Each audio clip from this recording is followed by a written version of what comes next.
भक्तगण, आज हम आपको एक कथा का श्रवण करा रहे हूँ जो सुनने मात्र से आपके जीवन में सुख संपत्ति और धन की वर्षा होगी। तो चलिए कथा को प्रारंभ करते हैं। भगवान शिव माता पार्वती से कहते हैं, मनुष्य कितने भी गरीब क्यों ना हो, इन चार व्यक्ति को अपने संग हमेशा रखनी चाहिए। फिर माता पार्वती कहती है, हे देवों के देव महादेव, इस कलयुग में वह कौन चार व्यक्ति है जिसे किसी भी मनुष्य को अपने साथ रखनी चाहिए। फिर भगवान शिव कहते हैं, आज मैं पृथ्वी लोक पर एक सर्प का रूप धारण करके एक बूढ़ी महिला के पास जाऊंगा। जो वह बूढ़ी महिला कितने वर्षों से मेरी आराधना कर रही है। हे देवी, अगर आप इसे ध्यान से सुनेंगे तो आपको पता चलेगा कि मनुष्य को उन गलतियों से बचेंगे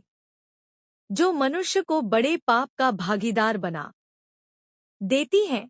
और मैं यह भी बताऊंगा कि कैसे गरीबी में इंसान कौन सी गलतियां कर बैठता है जिनके कारण वह हमेशा गरीबी के चक्रव्यूह में फंसा रहता है। इसलिए हे प्रिय, आज इस कहानी के जरिए पृथ्वी लोक पर हर मनुष्य को यह अमूल्य जानकारी मिलने वाली है। कृपया आप भी इस कहानी को ध्यान से सुने, वरना यह महत्वपूर्ण जानकारी आपसे छूट जाएगी। फिर भगवान शिव कहते हैं कि मनुष्य के जीवन में कब कौन सी बात काम आ जाए पता नहीं है। देवी, आपने अक्सर देखा होगा कि पृथ्वी लोक पर परिवार की महिलाएं अधिकतर विवादों में शामिल होती हैं। कभी किसी एक बात पर तो कभी दूसरी बात पर उनके बीच झगड़े होते रहते हैं। परिवार में अक्सर छोटी छोटी बातों के लिए भी तनाव हो जाता है, खास तौर पर जिनके बड़े परिवार होते हैं। वहां तो आपसी विवाद कभी खत्म ही नहीं होते, दिन रात तकरार चलती रहती है। कई बार छोटी छोटी बातें इतनी बड़ी लड़ाई का रूप ले लेती हैं कि व्यक्ति उसमें फंस कर रह जाता है, चाहे वह बच्चे हो या महिलाएं। इसके परिणाम स्वरूप परिवार के पुरुषों को भी नुकसान और दहेक का सामना करना पड़ता है। मनुष्य का झगड़ा छोटा हो या बड़ा, इसमें आर्थिक समय और शारीरिक हानि उठानी पड़ती है। हे देवी, आप कहती हैं कि जिस घर में परिवार की महिलाएं आपस में लड़ती हैं, विवाद करती हैं, वहां की सुख शांति हमेशा के लिए समाप्त हो जाती है, यानी कि उस घर में प्रगति रुक जाती है। ऐसे घर में कभी समृद्धि नहीं होती और जीवन में कई समस्याएं आ जाती हैं।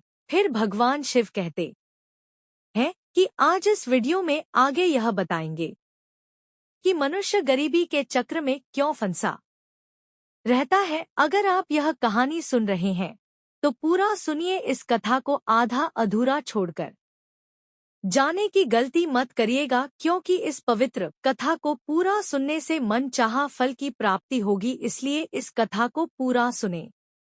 आप शिव भक्त हैं तो भोलेनाथ का अनादर ना करें।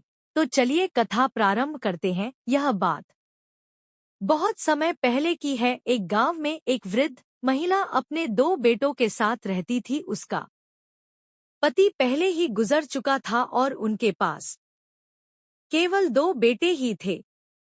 इस प्रकार उनके परिवार में कुल 3 सदस्य थे। उनकी जमीन भी बहुत कम थी। वह अपने बेटों के साथ मिलकर उसी छोटी सी जमीन पर काम करती थी। उसके बेटे बहुत मेहनती थे। उन तीनों का जीवन उसी छोटी सी जमीन से चलता था। समय के साथ जब बेटे विवाह योग्य हो गए तो उस वृद्ध महिला ने उनकी शादी कर दी। घर में 2 बहुएं आ गई। कुछ समय तक सब कुछ अच्छा चला। घर में बहुत प्रेम था और सभी मिलजुल कर रहते थे। लेकिन जैसे जैसे समय बीतता गया, दोनों बहुओं में आपस में झगड़ा होना शुरू हो गया। कभी किसी बात को लेकर तो कभी किसी बात को लेकर। बड़ी बहू छोटी बहू से कहने लगती कि तुम ऐसा करती हो, वैसा करती हो, तूने हमारे साथ यह कर दिया, वो कर दिया। इन्हीं बातों को लेकर के बड़ी बहू भी छोटी बहू से उल्टा सीधा कहती रहती थी और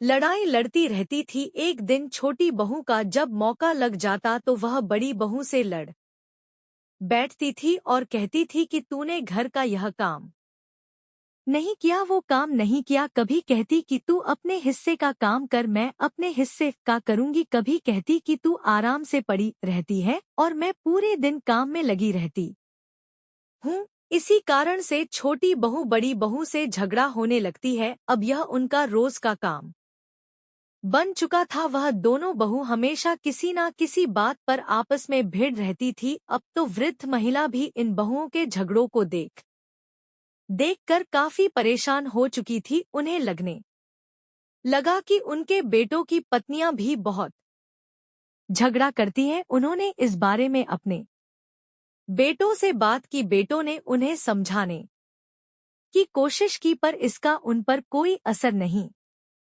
हुआ। एक दिन उस वृद्ध महिला ने सोचा कि जब हम 3 लोग घर में रहते थे तो थोड़ी सी जगह में हमारा गुजारा हो जाता था और अब हम 5 लोग हो गए हैं, इसलिए हमारा घरेलू खर्चा पूरा नहीं हो पा रहा। शायद यही कारण है कि झगड़े हो रहे हैं।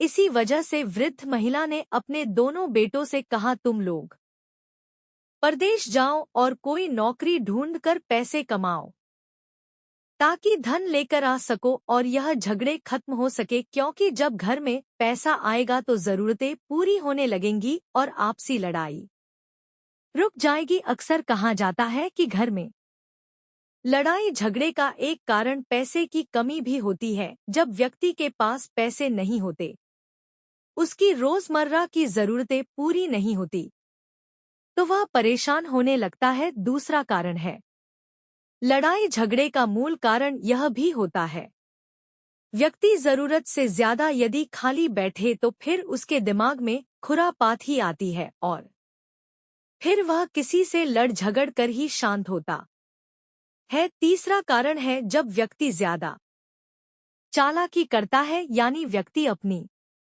जिम्मेदारियों से भागता है, अपने हिस्से के काम से जी चुराता है, सिर्फ बैठकर खाने की इच्छा करता है तो लाज भी है उसी घर में लड़ाई झगड़ा तो होगा ही। चौथा कारण है जब व्यक्ति ईर्ष्या करता है, जब कोई दूसरे व्यक्ति को तरक्की करते हुए देखता है और खुद को आगे नहीं बढ़ा पाता है तो फिर उसे जलन होने लगती है और वैसी स्थिति में लड़ाई झगड़े ही करता है। और जो लोग अपना अधिकतर समय लड़ाई झगड़े और चुगली में बिताता है। श्रोताओं, दोनों पुत्रों ने वृद्ध महिला की इच्छाओं का सम्मान किया।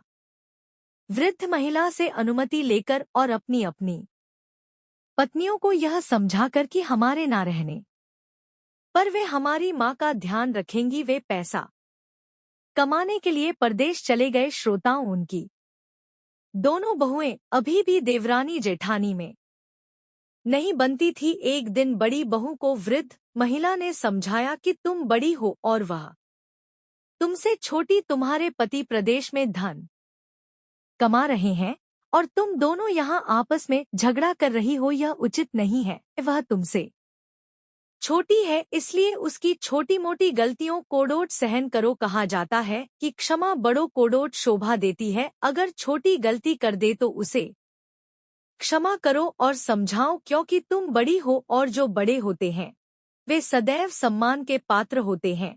अपनी सास यानी वृद्ध महिला की बात को सुनकर के बड़ी बहू क्रोध में जल उठी, कहने लगी, आप छोटी बहू की तरफदारी कर रही हो, आप मुझे समझाकर उसे लड़ने के लिए और मनोबल बढ़ा रही हो। अगर यह बात वह सुन लेगी तो तुम उससे और ज्यादा लड़ेगी और ज्यादा उत्पात करेगी और हमें भी फिर परेशान करेगी। इसका मतलब है कि आप उसे लड़ने का मौका दे रही हैं, उससे कुछ भी नहीं कहती। वृद्ध महिला ने कहा, तुम इतना गुस्सा क्यों हो रही हो? क्योंकि पहले बड़े को ही समझाना चाहिए, उसके बाद छोटे को समझाना चाहिए। मैं तुमको समझा रही हूँ, फिर छोटी कोड़ोट भी समझाऊं। श्रोताओं, वृद्ध महिला की बात कोड़ोट सुनकर के बड़ी बहू ने थोड़ा बहुत काम किया और गुस्से में चली गई। इधर अगले दिन फिर लड़ा होती है तो छोटी बहू के पास में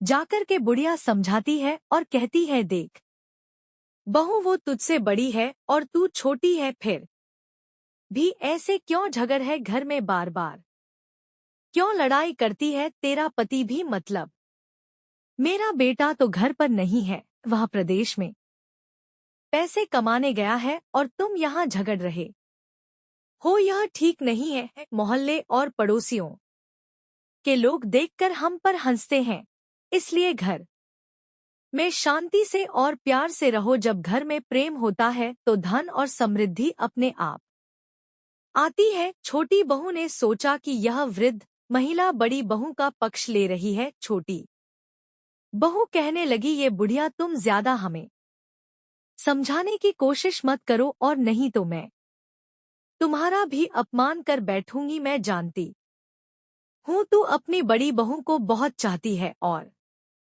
मुझे फूटी आंख भी नहीं देखती। श्रोताओं, छोटी बहू को समझा समझा करके वृद्ध महिला भी चली गई और विचार करती है कि इन दोनों की बुद्धि खराब है, यह मानेगी नहीं, इन्हें समझाओ तो यह उल्टा मुझसे ही सवाल करती है, हमसे लड़ने की बात कर रही है। फिर वृद्ध महिला ने विचार किया, इससे तो अच्छा यही है कि अपनी इज्जत यदि बचानी है तो इन्हें समझाना बंद करना होगा। कहते हैं, जहां पर अपनी बात की कोई अहमियत ना हो वहां बोलने से अच्छा है चुप रहना चाहिए। यदि आप वहां बोलने जाएंगे तो आप उनके दुश्मन बन जाएंगे। वृद्ध महिला सोचने लगी कि मेरी बात किसी को पसंद नहीं आ रहा है, उल्टे ये दोनों हम पर हावी हो जाते हैं। अगर किसी दिन हाथ उठा दिए तो यदि यह दोनों कभी मुझे मारने लगे तो मैं अपना मुंह दिखाने लायक नहीं रहूंगी, इसलिए उन्हें समझाना मेरे लिए मुश्किल है। श्रोताओं, अब यह दोनों बहुएं अपनी सांस यानी बुढ़िया से बहुत घृणा करने लगी हैं।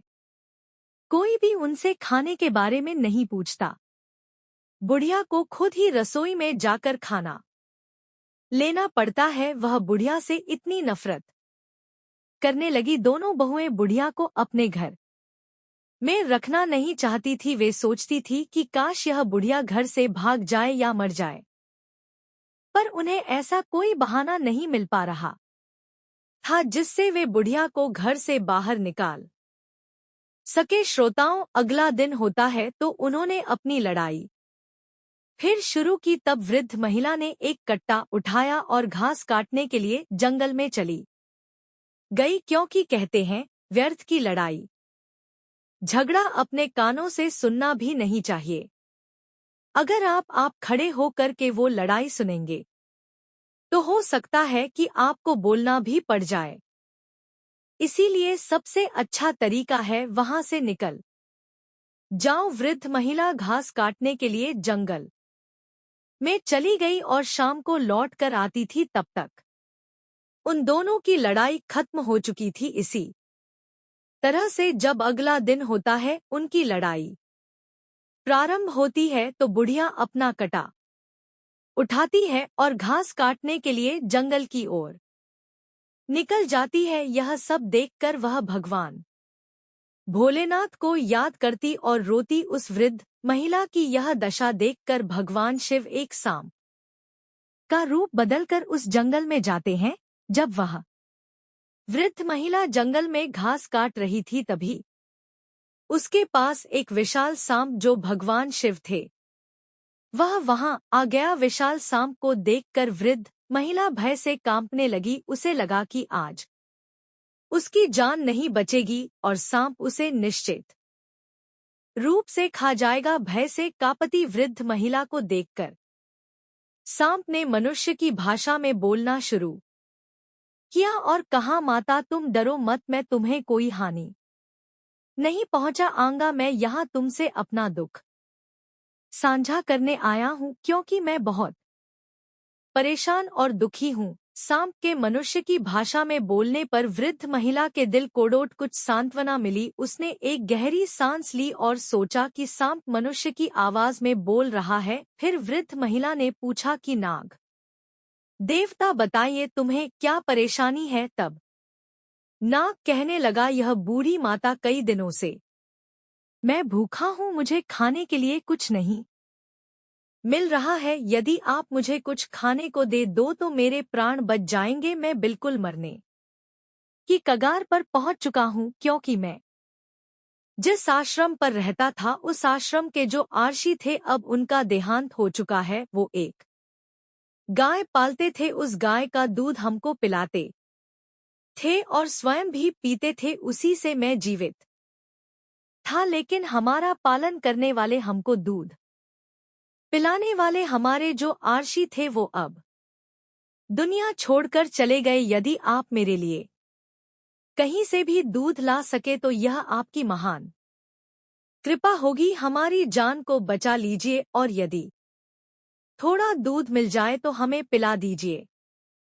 श्रोताओं, जब वृद्ध महिला यह सुना तो नाक के दहक को सुनकर बुढ़िया की आंखों में आंसू आ गए और उसने कहा, नाग देवता आप चिंता ना करें, आज मैं आपको दूध अवश्य पिलाऊंगी।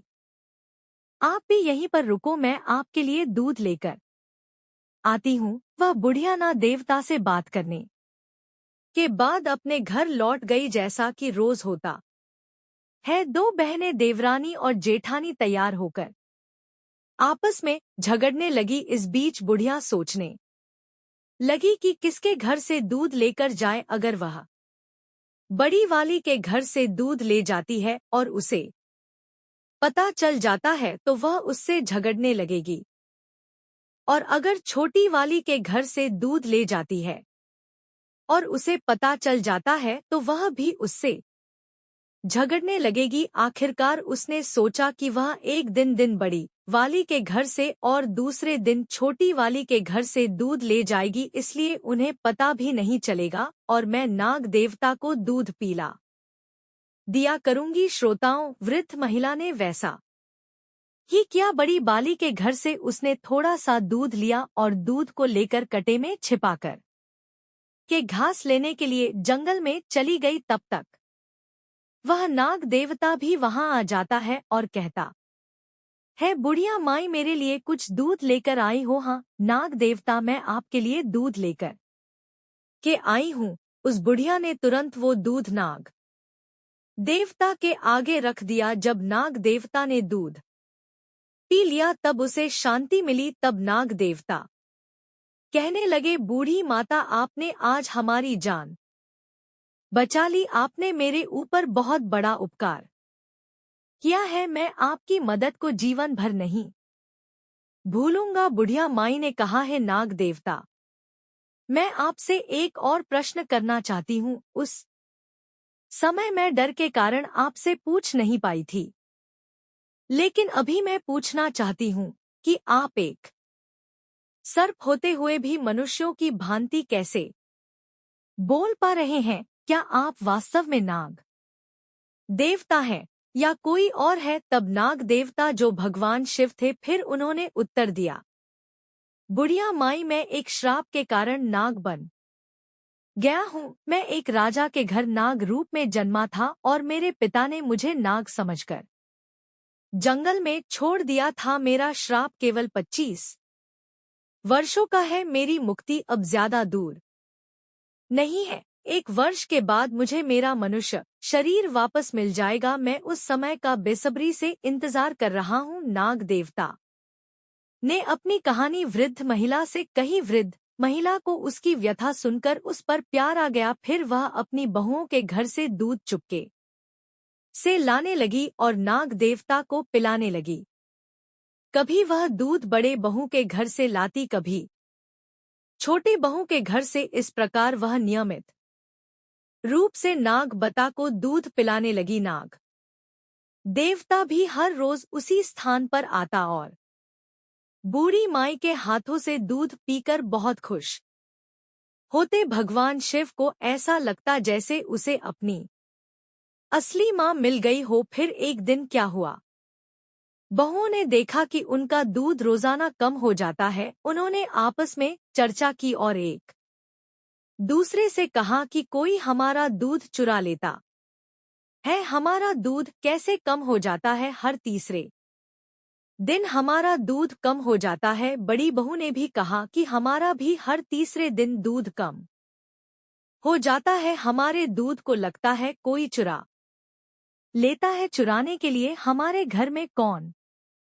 आएगा? फिर उन्होंने विचार किया कि केवल बुढ़िया ही रसोई के अंदर जाती है और तो कोई जाता नहीं। फिर हमारे दूध को भला कौन चुरा सकता है? पड़ोसी हमारे घर में आते नहीं है। तब छोटी वाली ने कहा, दीदी तुम्हारा चोर मेरा चोर एक ही है, चलिए हम उसे छिप करके देखते हैं। दोनों ने योजना बनाई और छिप कर देखने लगे। इधर अगला दिन होता है तो वृद्ध महिला रोज की तरह बड़ी बाली के घर में जाती है और रसोई में घुस जाती है। वे दोनों छिप करके देख रही थी। वृद्ध महिला ने बड़ी वाली के घर से दूध को लिया और कट्टे में छिपाया और घास के बहाने जंगल को चली गई। इधर बुढ़िया को दूध ले जाती में दोनों देख रही थी। तब छोटी वाली ने कहा कि चलिए देखते हैं यह बुढ़िया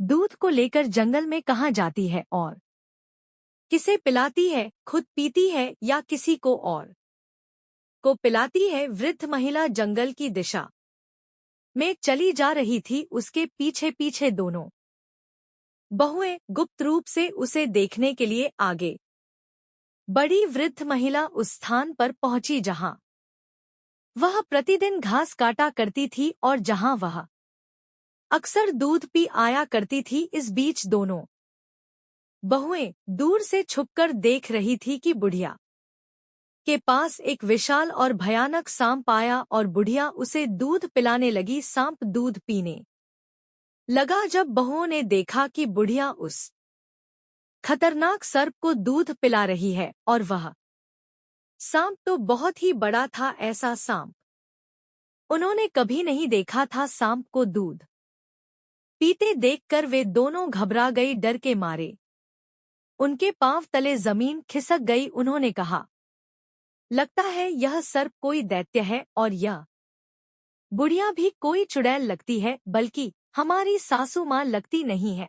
कहीं ऐसा ना हो कि यह बुढ़िया हमें और हमारे बच्चों को डोट भी खा जाए। हम आज इसे घर में नहीं घुसने देंगे। श्रोताओं, उन दोनों को बहाना मिल चुका था। ऐसा निर्णय लेने के बाद वे दोनों बहुएं अपने घर चली आई। इधर बुढ़िया नाग देवता को दूध पिलाती है और घास लेकर के अपने घर की ओर चल देती है और घर पर पहुंची तो देखा कि घर का द्वार बंद था और दोनों बहुएं जो थी डंडा लेकर के भीतर खड़ी हुई थी।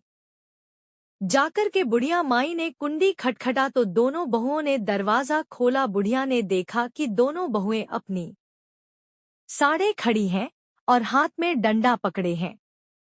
बुढ़िया ने देखा कि यह क्या माजरा है, इन दोनों का यह कैसा रूप है, यह हाथ में लाठी क्यों पकड़े हुए हैं। इस पर बुढ़िया ने पूछा कि तुम दोनों ऐसे क्यों खड़े हो? तो दोनों ने एक साथ जवाब दिया, अरे बूढ़ी तू तो एक चुड़ैल है, एक दिन तू हमें खा जाएगी, हमारे बच्चों को भी मार डालेगी। बूढ़ी ने कहा, अरे बहू क्या तुम पागल हो गई हो? मैं तुम्हारी सांस हूँ, कोई डायन नहीं जो तुम्हारे बच्चों को खा जाऊंगी। अरे तुम्हारे बच्चे तो मेरे पोता पोती हैं, जो मुझे मेरे बेटों से भी ज्यादा प्यारे हैं, और तुम ऐसी क्या बातें कर रही हो? तब ये दोनों बहू कहने लगी, अरे बूढ़ी हमें पागल मत बनाओ, हमने तुम्हें देख लिया है, तू एक खतरनाक सांप को दूध पिला रही है, हमारे घर से चोरी करके दूध ले जाती है और उस सांप को पीला आती है। वो सांप कोई राक्षस है और तू उसके साथ में कोई चुड़ैल या डायन है और हम तेरा विश्वास बिल्कुल नहीं करेंगे। आज के बाद तुम्हारे लिए इस घर में कोई जगह नहीं है, तुम्हें इस घर में हम घुसने नहीं देंगे और ज्यादा जबरदस्ती की तो यहाँ से फिर जिंदा बचकर नहीं जाओगी। इसलिए अच्छाई इसी में है कि तू यहाँ से सीधे वापस चली जा, आज से तेरा हमसे कोई संबंध नहीं। श्रोताओं, बुढ़िया ने बहुत सफाई दी। बुढ़िया ने कहा, तुम लोग जो सोच रही हो ऐसा कुछ भी नहीं है, यह मेरा घर है और हमें अंदर आने दो। श्रोताओं, परिणाम यह हुआ कि दोनों बहुओं ने उस बुढ़िया के लिए घुसने ही नहीं दिया। बुढ़िया ने जबरदस्ती की तो एक डंडा बुढ़िया के जमा दिया और उसे धक्के मारकर घर से बाहर निकाल दिया। रात का समय था और अंधेरा छा चुका था। एक बुढ़िया अपनी बहुओं से रोते हुए कहने लगी, मैं इस गहन रात में कहाँ जाऊंगी। उसकी बहुओं ने उत्तर दिया, हमें तुमसे कोई सरोकार नहीं है, चाहे तुम कहीं भी जाकर मरो। और इसके बाद उन्होंने दरवाजा बंद कर दिया। बुढ़िया वहीं पर रोती रही। फिर उसने सोचा, रोने से अब क्या लाभ, वे दोनों दरवाजा नहीं खोलेंगे। उसने तय किया कि उसे कहीं और शरण ढूंढनी चाहिए, इसलिए वह रात में ही उस स्थान पर गई जहां वह आमतौर पर घास काटा करती थी और उस नाग देवता का इंतजार करने लगी जिसे वह दूध पिलाया करती थी। हालांकि रात को नाग देवता नहीं आया, क्योंकि उसका आना दिन के समय ही होता था।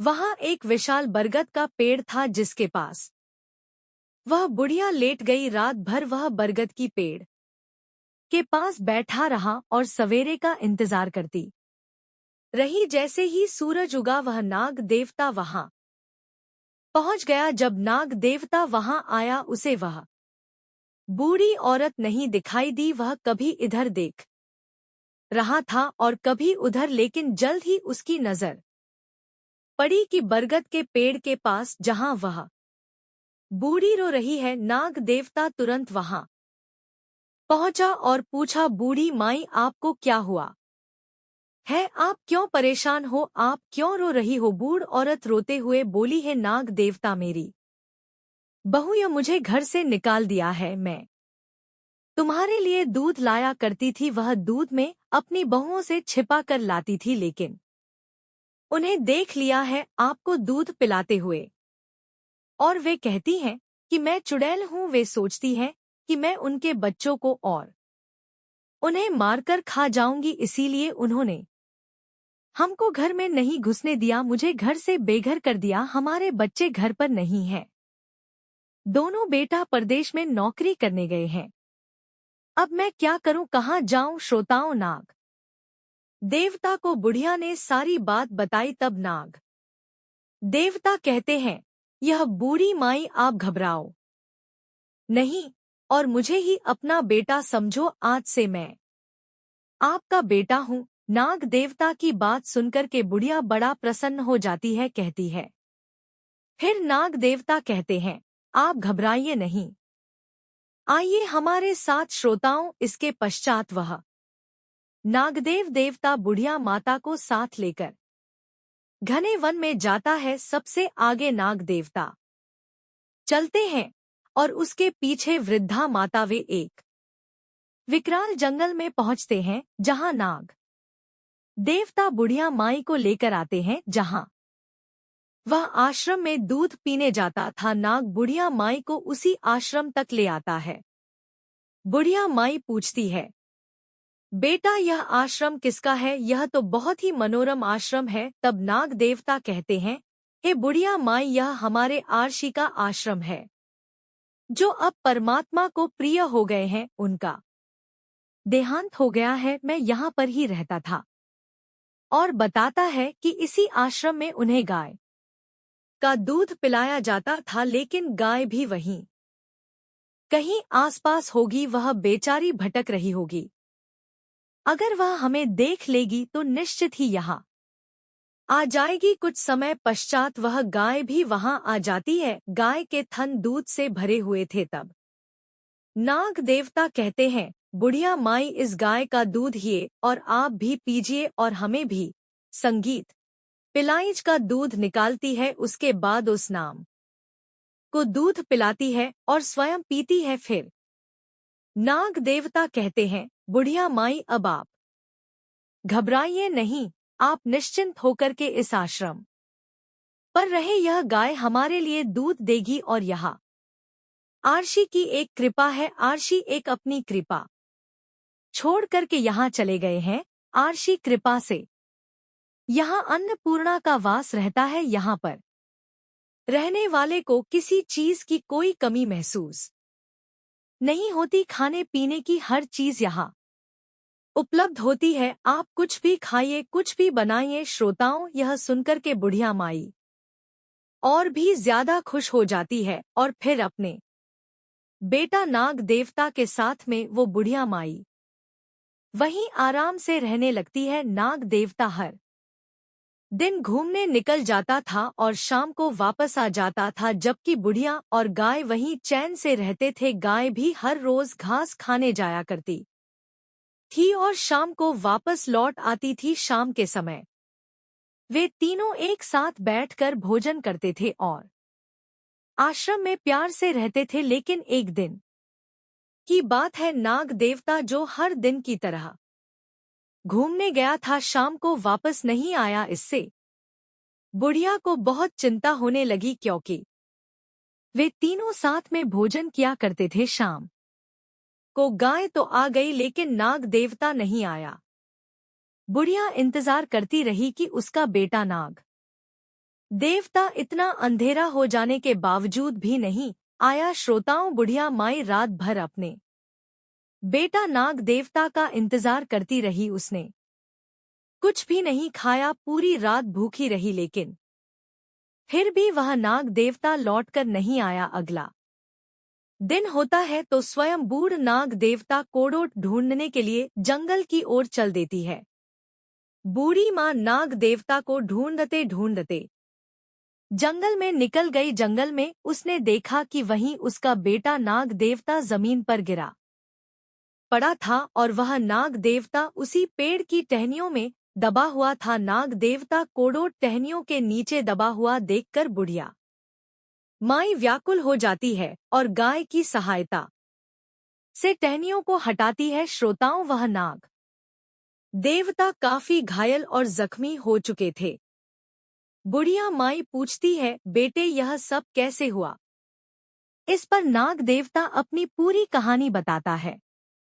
हे बुढ़िया माई, जब मैं शाम को आश्रम लौट रहा था तो भयानक तूफान आ गया। तूफान के डर से मैं एक पेड़ पर चढ़ गया, लेकिन तूफान के झोंके से वह पेड़ गिर गया और मैं उसके नीचे दब गया। मैंने निकलने की बहुत कोशिश की पर सफल नहीं हो पाया। मैं सोचता रहा कि मेरी माँ मेरा इंतजार कर रही होगी, पर मैं बाहर नहीं आ पाया। मुझे चोट भी लग गई। इसके बाद बुढ़िया माई कहती है, बेटे तुम घबराओ नहीं, आओ मैं तुम्हारी चोट का इलाज कर दूं।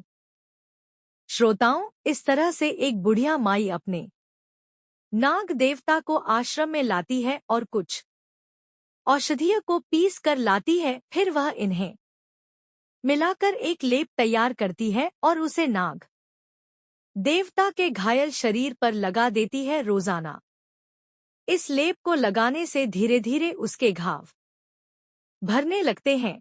इस लेप को लगाते हुए बुढ़िया माई ने उसे पूरी तरह से ठीक कर देती है। 1 साल बीत जाने के बाद भगवान शिव नाग देवता का रूप छोड़कर फिर एक मनुष्य के रूप में आ जाते हैं।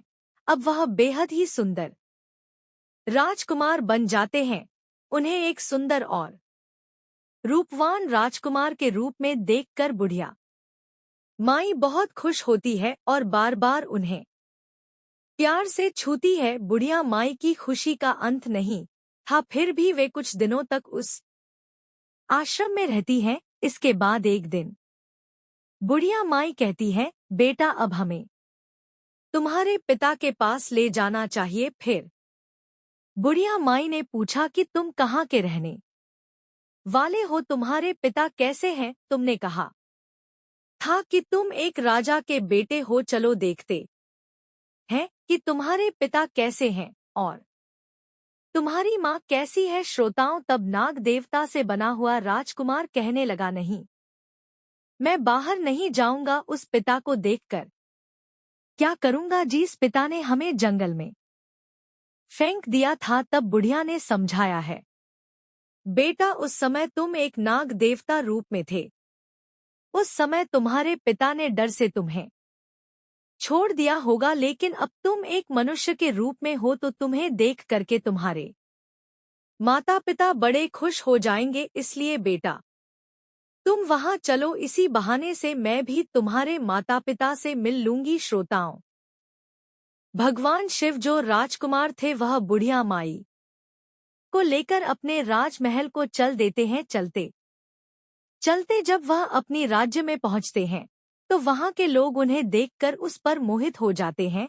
सब लोग सोचने लगते हैं, काश यह खूबसूरत राजकुमार हमारा होता, कितना भला होता। वे दोनों उस शहर में प्रवेश करते हैं और वहां के चौकीदार से मिलकर पूछते हैं कि हमें राजा से मिलना है। चौकीदार उन्हें राजा के मंत्री के पास ले जाते हैं।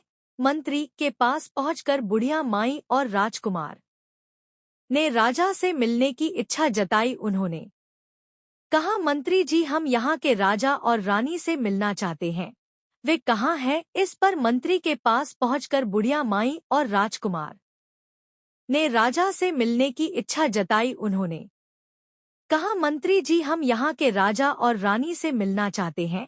वे कहाँ हैं? इस पर मंत्री ने उत्तर दिया, बेटा, हमारे राजा और रानी इस समय मिलने के योग्य नहीं है। उनकी स्थिति बहुत खराब है। राजा स्वयं अपने राज्य की देखभाल नहीं कर पा रहे हैं। यहाँ का सिंहासन खाली पड़ा है। तब राजकुमार ने जिद की और बुढ़िया माई ने भी कहा कि नहीं, मंत्री, कोशिश करिए कि हम उनसे मिल सके। हमारा उनसे मिलना बहुत जरूरी है। तब मंत्री कहता है कि राजा साहब बहुत बीमार हैं। यह बात 25 साल पुरानी है। रानी ने एक सर्प कोड़ोट जन्म दिया था। राजा साहब ने जब सर्प कोड़ोट देखा तो वे बड़े भयभीत हुए। उन्हें बड़ा बुरा लगा। रानी के लिए तो वह सर्प भी प्यारा था, क्योंकि माँ के लिए उसका बच्चा कैसा भी उसके लिए प्रिय होता है। लेकिन राजा ने सोचा कि यह बात समाज के लोग में जाएगा तो राजा के घर में पुत्र की जगह एक सर्प पैदा हुआ है तो सभी प्रजा हमसे घृणा करेगी। इसीलिए राजा ने उस सर्प को जंगल में फेंक दिया और तब से राजा रानी जो है उनका शरीर सूखकर कांटा हो गया है और राज सिंहासन को उन्होंने छोड़ दिया।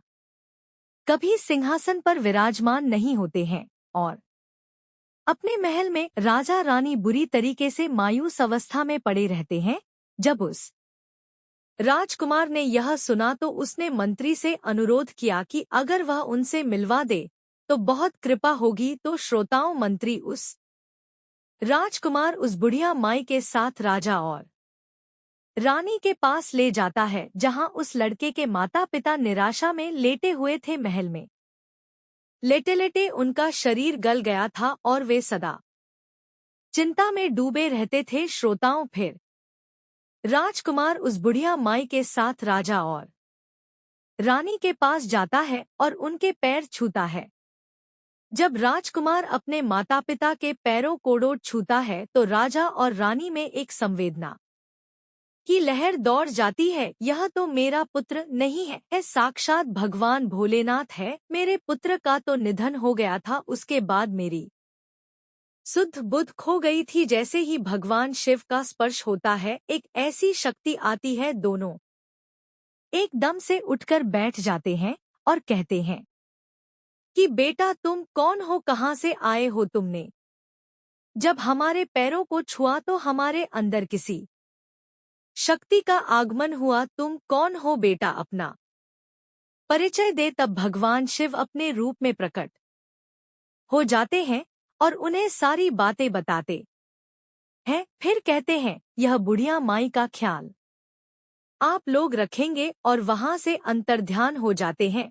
श्रोताओं, इतनी कहानी सुनने के पश्चात राजा और रानी तुरंत कहते हैं कि इंसान को कभी भी यह 4 चीजें नहीं छोड़नी चाहिए। पहला बच्चा, दूसरा बुजुर्ग, तीसरा पागल और चौथा मेहमान। इन्हें कभी भी अपने घर से नहीं निकालना चाहिए। राजा ने सभी कोड़ोट यह सूचना दे दी कि अब से राजगद्दी पर बैठेंगे। अगले दिन राजा ने उसका राज्य अभिषेक किया। इसी दौरान वह बुढ़िया माई थोड़ी उदास हो जाती है, सोचने लगती है अब मैं कहाँ जाऊं श्रोताओं। तब राजा कहते हैं, हे माता, आज से तुम यहाँ की राजमाता कहलाओगे। अब बुढ़िया बहुत ही प्रसन्न होती है जब वह बूढ़ी माँ के दोनों बेटे घर लौटे और उन्होंने अपनी माँ को घर में ना पाया तो उन्होंने अपनी पत्नियों से पूछा कि हमारी माँ कहाँ गई है। उनकी पत्नियों ने उत्तर दिया कि तुम्हारी माँ एक चुड़ैल और डायन थी, इसीलिए मैंने उन्हें मारकर भगा दिया। वह हर दिन जंगल में जाकर सर्प को दूध पिलाया करती थी। अपनी पत्नियों की इस बात को सुनकर बूढ़ी माँ के दोनों बेटे क्रोध से भर उठे और अपनी पत्नियों को डांटते फटकार हुए उन्हें घर से निकालने लगे। वे बोले, तुम्हें शर्म नहीं आती? हमारी माँ को चुड़ैल और डायन कह रही हो। हमारी माँ कहाँ है? जल्दी बताओ, नहीं तो तुम्हें छोड़ेंगे नहीं। लेकिन उन बहुओं को असल में नहीं पता था कि बूढ़ी माँ इस समय कहाँ है। अब तो उनके पति रोजाना उन्हें डांटते फटकारती, उन्हें मारते पीटती थी। धीरे धीरे उनकी हालत खराब हो गई, क्योंकि ना तो उन्हें चैन से भोजन मिल रहा था, ना कोई सम्मान। उनके ही बच्चे उनसे नफरत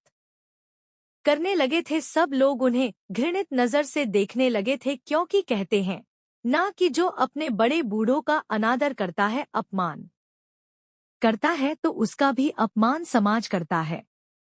उनके बच्चे भी उनका सम्मान नहीं करते। इधर के दोनों बेटों को यह पता चल जाता है कि उसकी माँ जो है वह एक राज्य की राजमाता है।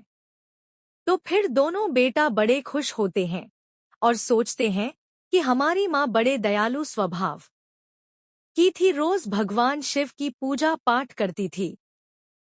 इस प्रकार भगवान शिव ने उन्हें कितना उच्च पद प्रदान किया है। बेटे को यह सुनकर हमें बहुत आनंद आता है और इसके बाद वे राज दरबार में जाता है। राजा की सहायता से अपनी वृद्ध माँ रानी माँ से मिलते हैं और उनसे कहते हैं, हे माँ, अब आप घर चलिए, हम आपको लेने आए हैं।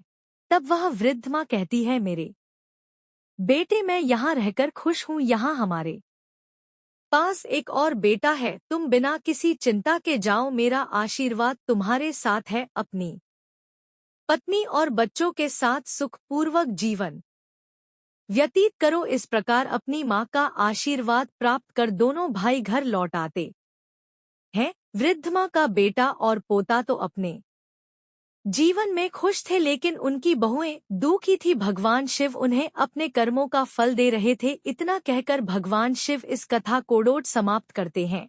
इस वीडियो को बोलते समय कोई त्रुटि हो तो मैं क्षमा चाहती हूँ।